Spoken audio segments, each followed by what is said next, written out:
অনেকদিন যাবতই আমার খুবই ইচ্ছা করতেছিল যে এই আইটেমগুলো আমি বাসায় রান্না করে তারপর হচ্ছে খাবো। ফেসবুকে ভিডিও দেখতেছিলাম। তো যাই হোক, হ্যালো এভরিওয়ান, আসসালামু আলাইকুম। সবাইকে ওয়েলকাম করছি আমার এই সুন্দর আরেকটি রান্নাময় ভিডিও ব্লগ দেখার জন্য। আর প্রথমেই যে কথাটা না বললেই নাই সেটা হলো, আমার ভিডিও ভালো লাগলে অবশ্যই লাইক কমেন্ট আর শেয়ার করতে ভুলবেন না। প্লিজ প্লিজ লাইক কমেন্ট আর শেয়ার করবেন, কারণ আপনাদের একটা লাইক কমেন্ট আর শেয়ারে আমি অনেক অনুপ্রাণিত হই।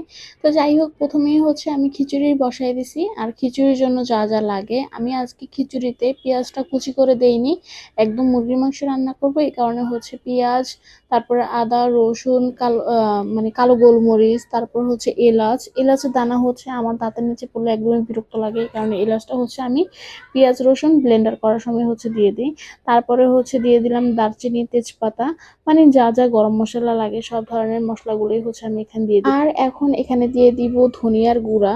ধনিয়াটা হচ্ছে আমি বাজার থেকে কিনে এনে এইভাবেই হচ্ছে ব্লেন্ডারে গুঁড়ি করে বক্সে করে রেখে দিই।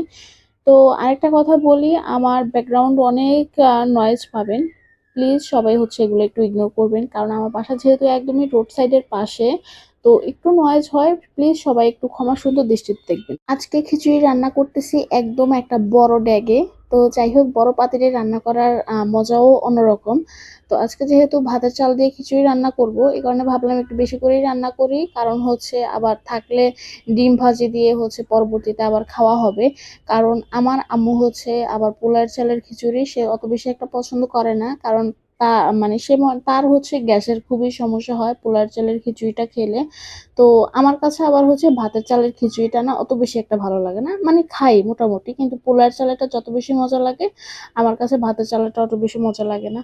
তো এই কারণে আম্মুর কথাতেই হচ্ছে আজকে ভাতের চাল দিয়ে খিচুড়ি রান্না করতেছি। আর ভাতের চাল দিয়ে খিচুড়ি রান্না করলে মোটামুটি আমাদের বাসার সবাই কম বেশি খুব ভালো করে তৃপ্তি করে খাওয়া দাওয়া করে, কিন্তু আমার হচ্ছে ওই যে একটু কম পছন্দ। যাই হোক, আমার কথা চিন্তা করলে চলবে না, সবাইটাও ভাবতে হবে। তো এখানে হচ্ছে মশলাটা খুব ভালো করে আমি কষাই নিছি, একদম দেখতে পাচ্ছেন মশলার উপরে তেলটা উঠেছে।